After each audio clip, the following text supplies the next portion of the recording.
Last month, my roommate Brian announced he was embracing a minimalist lifestyle after binge-watching a bunch of Scandinavian design documentaries and accidentally reading Marie Kondo's book backward.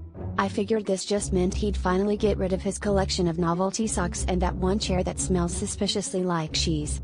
But when I came home last Friday, I discovered minimalism apparently means removing everything that cannot transmit a Wi-Fi signal. The couch, the coffee table, the TV, gone. In our living room, there was just Brian, a single potted succulent, which I suspect he kept only because it was named Steve Jobs, and the Wi-Fi router sitting majestically in the center of the rug like a tiny plastic deity.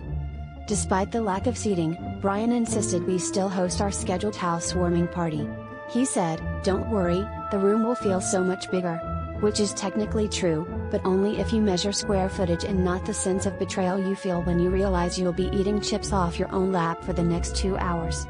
Our friends arrived, took in the empty room, and after some awkward shifting, we all ended up sitting cross-legged around the router, which Brian had thoughtfully elevated on a stack of old tech magazines for optimal spiritual flow.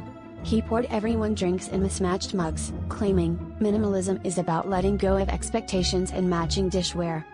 Things really took off when someone jokingly suggested we channel good energy into the router for better signal. Brian, of course, took this as a serious opportunity for group bonding. He dimmed the lights, lit a sandalwood candle, and instructed us to join hands and chant, "Full bars, full hearts, can't lose." I don't know what was more surreal, the fact that everyone actually did it, or that halfway through, my phone finally reconnected to the Wi-Fi after 3 days of being stuck on LTE. Maybe there's something to this minimalist spiritual tech fusion after all. By the time the pizza arrived, we'd collectively decided to name the router the Oracle and had started asking it for life advice. Should I text my ex? The Oracle blinked twice, so that's a no. Honestly, I haven't felt more connected to my friends in years, and with the Wi-Fi speeds we were getting, not to the internet either.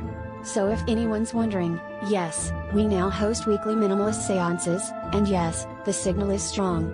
At this point, I just hope Brian doesn't discover air gapping otherwise. Next week's party will just be us sitting on the floor, staring meaningfully at each other, desperately trying to connect.